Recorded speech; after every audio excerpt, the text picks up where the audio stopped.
Mukyanantimrandasya Gyananjala-shlakaya Chakshurunmilitam Yena Tasmai Shri Gurave Namaha Shri Chaitanya Manobhishtam Stapitam Yena Bhutale Swayam Rupa Kadamahyam Dadati Svapadantikam Vandeham Shri Gurun Shri Utaparakamalam Shri Gurun Vaishnavamscha Shri Rupam Sagrajatam Sagana Ragunatam Vitam Tam Sajivam Sadvaitam Savadhutam Parijana Sahitam Krishna Chaitanya Devam Shri Radha Krishna Padan Sahagana Lalita Shri Vishakam Vitamscha He Krishna Karuna Sindhu Dina Bandho Jagatpate Gopesha Gopika Kanta Radha Kanta Namostute Tapta Kanchana Gaurangi Radhe Vrindavaneshwari Vrishabhanu Sutadevi Pranamami Hari Priye Vanchakalpa Taruvescha Kripa Sindhu Bhya Patitanam Pavanebhyo Vaishnavebhyo Namo Namaha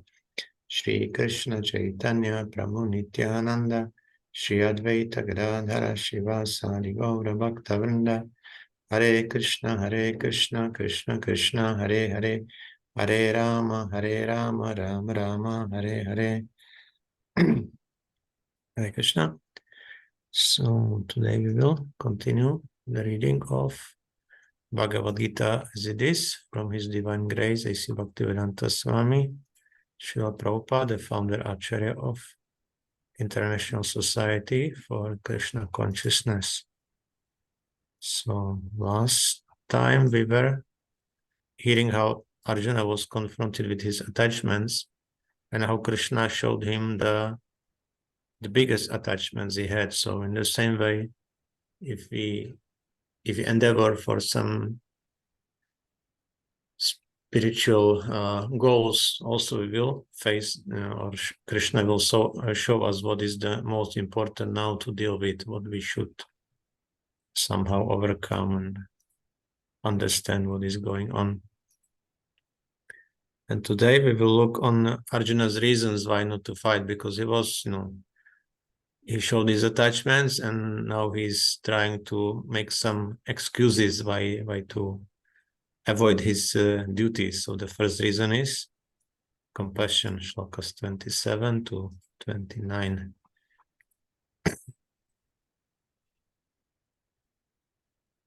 Tan samiksha sakaunteyak sarva bandhun avastitan kripaya pariyavishto vishidan idam abravit. Tan, all of them, samiksha, after seeing Sahahi, Kaunteyaha, the son of Kunti, Sarvan, all kinds of bandhun, relatives, avastitan, situated, kripaya, by compassion, paraya, of a high grade, avishtaha, overwhelmed, vishidan, while lamenting, idam, dus, abravit, spoke. Translation: when the son of Kunti, Arjuna, saw all these different grades of friends and relatives, he became overwhelmed with compassion and spoke thus. 28. Arjuna vacha drishtvemam svajanam Krishna yutsum samupastitam sidanti mamagatrani mukham cha parishushyati. Arjuna vacha, Arjuna said, drishtva, after seeing imam, all these svajanam, kinsmen, Krishna, O Krishna, yutsum, all in a fighting spirit, samupastitam, present, sidanti, are quivering, mama, my, gatrani, limbs of the body, mukham, mouth, cha, also, parishushyati, is drying up. Translation: Arjuna said, my dear Krishna, seeing my friends and relatives present before me in such a fighting spirit, I feel the limbs of my body quivering and my mouth drying up.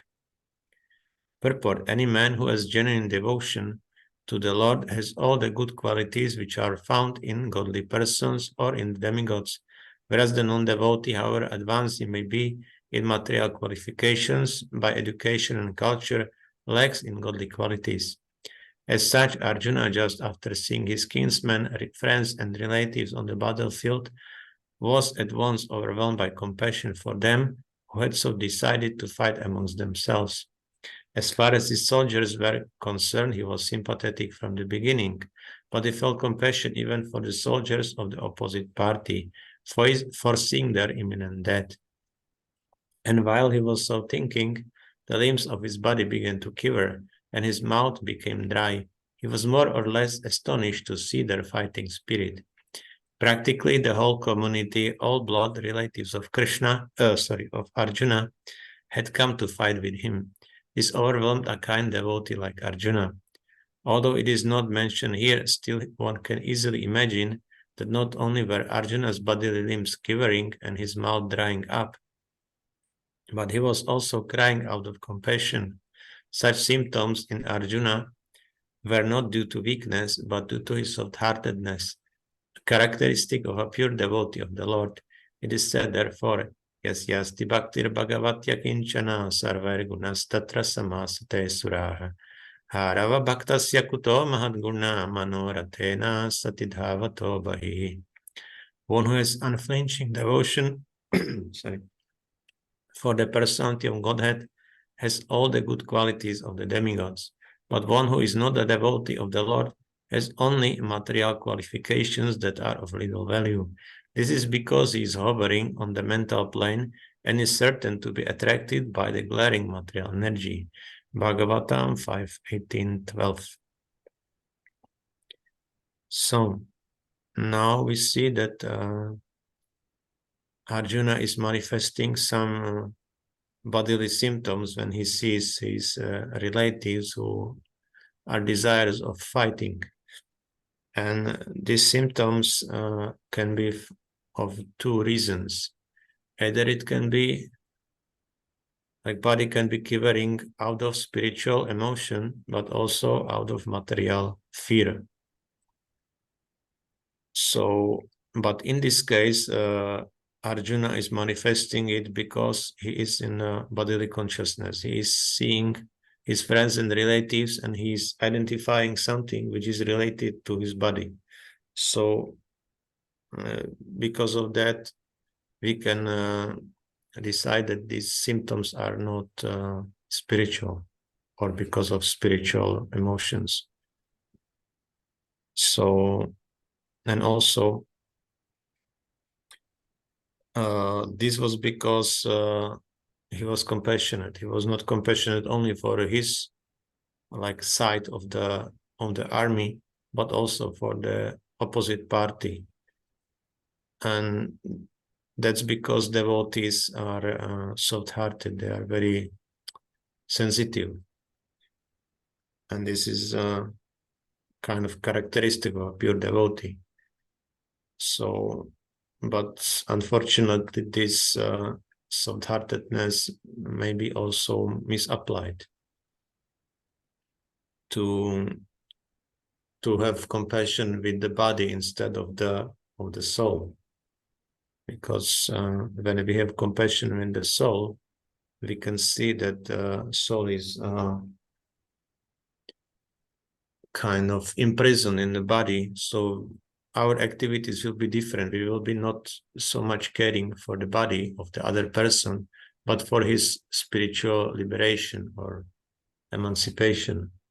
So in this way, we will be trying to help that person to grow spiritually, not only bodily. Bodily also, we have to take care of our bodies, but there are more aspects to us, like Srila Prabhupada was often mentioning the case where the bird is in a cage. So we are polishing the cage, but we are not feeding the bird. So, bird will gradually die, will be weak. So we have to take care not only for the outward dress of ourselves, but also for the soul proper, to give the soul for us also the spiritual nourishment, not only the material one. And this nourishment is, for example, in hearing Krishna's words, in hearing his pastimes, in hearing also the philosophy, we understand better than what is our position.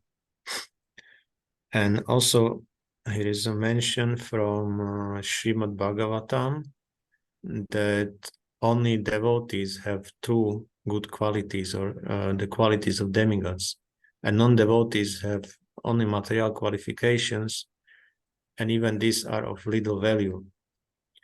So that's why we can see materialistic people, they may exhibit very excellent qualities, but these qualities doesn't have to be permanent. It's one thing, and they also doesn't have to be manifest in all the situation. When there is some difficult situation, somebody who is very pleasant all the time, he can become very easily angry because he's not settled in his emotions all the time. Whereas devotees, if they are engaged in the service, whatever situations are there, their emotions are more stable, their qualities are also more stable, because they see the higher goal, and this goal is not affected by material circumstances. So whatever is happening, they are not so much relating to it, because they see this higher goal, they have this higher taste. So that's why devotees have more steady, good qualities.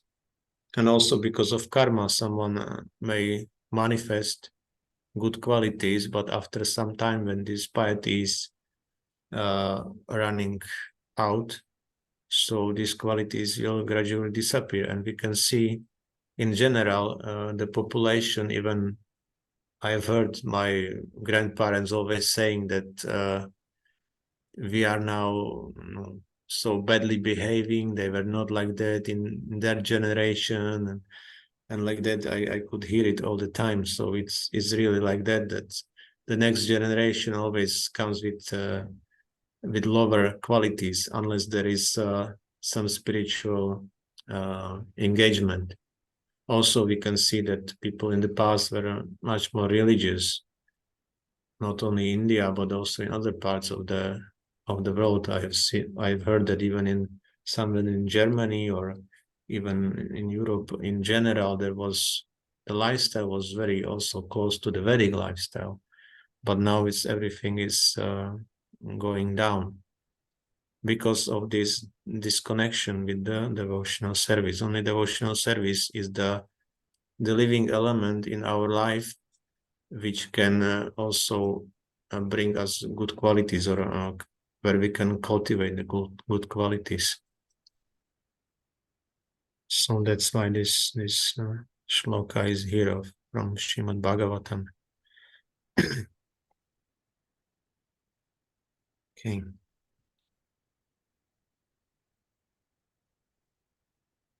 Also, Arjuna is mentioning there just yes, the word svajanam, and Prabhupada is mentioning a lecture in London in 73 to this verse, that so Arjuna was not a coward, he was a competent warrior, but still the Atma Buddhi, the bodily concept of life, is so strong that Arjuna admits Drishtva Svajanam Krishna. My dear Krishna, I have to kill my own man. Own man means this bodily relationship. Why are others not own man? Everyone is own man, because everyone is Krishna's son. So when one becomes Krishna conscious, he can see everyone as own man. And when he is not Krishna conscious, he simply sees own man where there is bodily relationship. This is the defect.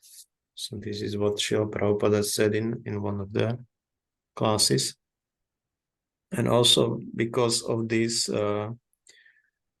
identification that someone is our own man, so it implies that we are separating from others, like our family, other family.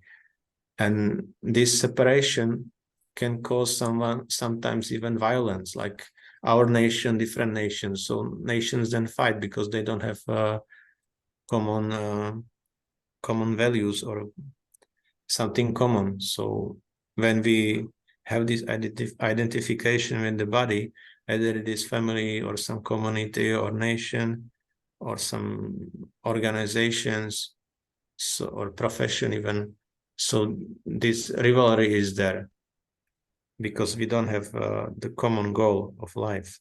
We think as someone else is is different, is separate from us. So because of that, a lot of conflicts are also in the world. But when the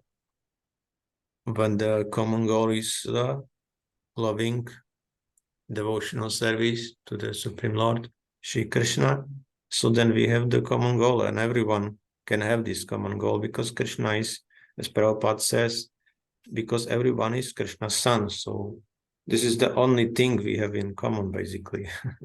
Otherwise, when we look on the bodies, there is always something different. So that was what Srila Prabhupada was mentioning to this verse. Okay, move on to the next one.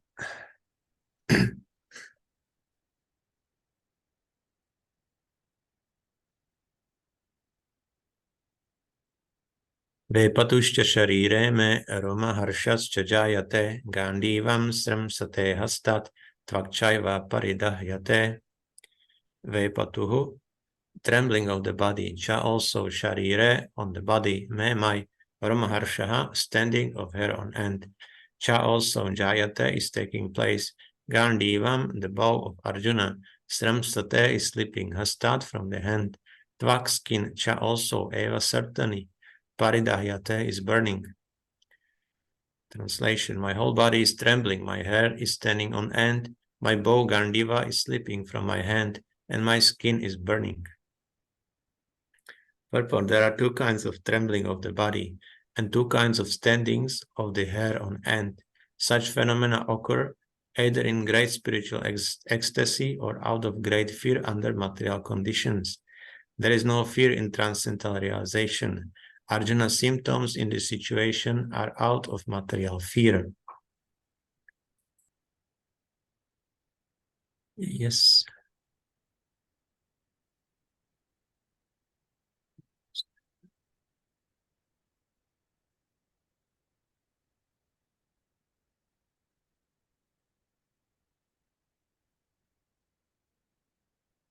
Yes, comment here.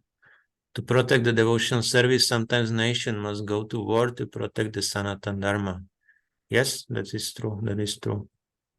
But we see that this Sanatana Dharma is not the bodily goal. It's higher purpose. So this war is a different kind of war than when we fight for bodily reasons. So definitely, yeah, this is very, very good example. Yes, thank you.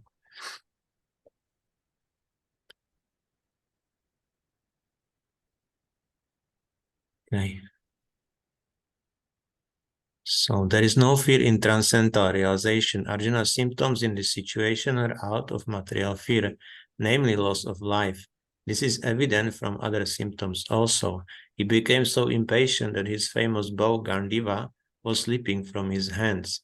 And because his heart was burning within him, he was feeling a burning sensation of the skin. All these are due to a material conception of life. So we see that these symptoms are clearly pointing to his bodily consciousness, because of Gandiva was slipping from his hand and skin is burning. Usually when there is, I would say, a lot of heat produced from the body, for me, it's a lot of time I see that there is the bodily consciousness there. Even there is a song by Vishwanath Chakravarti Thakur. He's saying, Samsara Davanala Lida Loka, means Davanala, the material world is like a forest fire. And also when we pray to Lord Chaitanya, to Lord Nityananda, so we approach him as a moonlight, means he is cooling our burning consciousness, our passion.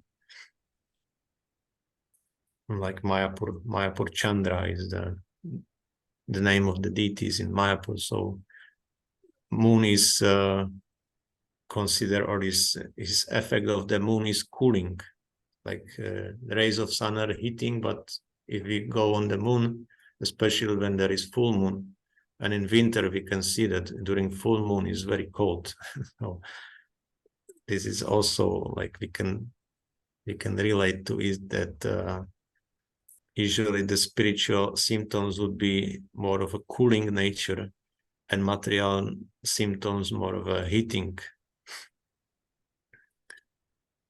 So here in this case, the burning sensation on the skin is a symptom of material consciousness. But also there are spiritual ecstasies, which also, when the body is manifesting the trembling and hair is standing on end.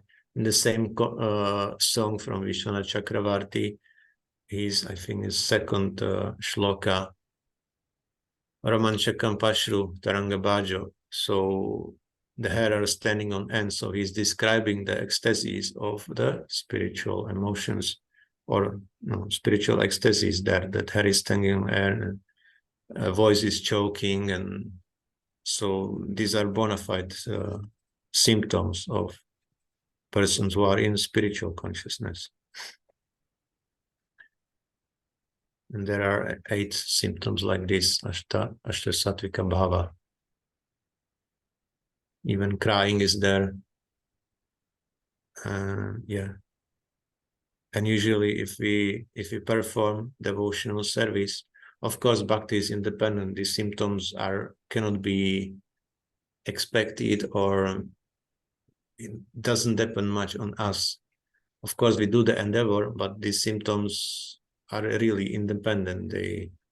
Because devotional service or Bhakti Devi bestows her blessings upon her own consideration.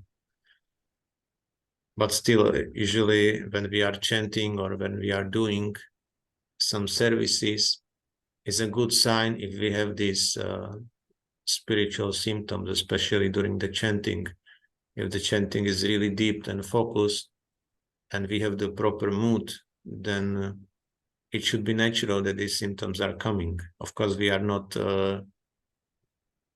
supposed to show them. Advanced devotees usually hide these symptoms or try to subdue them, but even for them, sometimes it's very difficult. We have seen in Srila Prabhupada's lectures very often, when he was, for example, thinking of the spiritual master Bhaktivedanta Saraswati, his voice was choked. He was in such ecstasy that he was thinking of his guru, how he was so dedicated to him. And so in this way, even such advanced devotees sometimes cannot suppress these symptoms. But this is really a different nature. It's just overwhelming them. Is nothing material there. On the other side, also, there are people, they are called sahajas, who try to artificially manifest these symptoms of spiritual ecstasies. For example, crying or rolling on the ground and like that. But usually advanced devotees would not do it like this, like on the public to show off. So very, very rarely, I think, it would happen so much in public. Even Lord Chaitanya, when he was doing his kirtans, he was in a closed environment. It was not these most intimate pastimes were only among his pure associates. He was not doing this in the public. In the public, he was chanting. He was in a kirtan, but this deep spiritual emotions he was experiencing only with his very close associates. So if we see someone like doing it in the public, there is good chance that this person is just trying to attract attention to himself. So it's not some spiritual emotion. Even devotees sometimes are trying to push themselves in kirtan, that they are jumping, and it's nice that they are dancing, of course, but we should not over endeavor in this way also.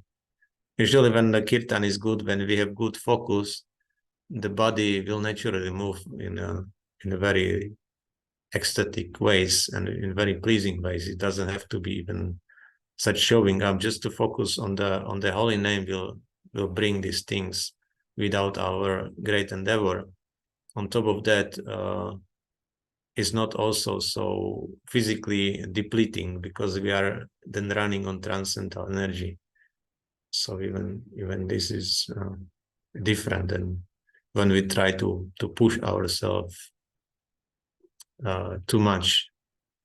Some endeavor is there, but if it's too much, then it can be a little bit detrimental also. Okay, so that's it about the spiritual and material emotions. Today is a little shorter, only 3 shlokas, and next time we will continue with another reasons of Arjuna, and it's his desire for enjoyment. Okay, thank you. Hare Krishna, Śrīla Prabhupāda ki jai, Śrīmad Bhagavad-gītā ki jai, Samaveta Bhaktivedanta ki jai.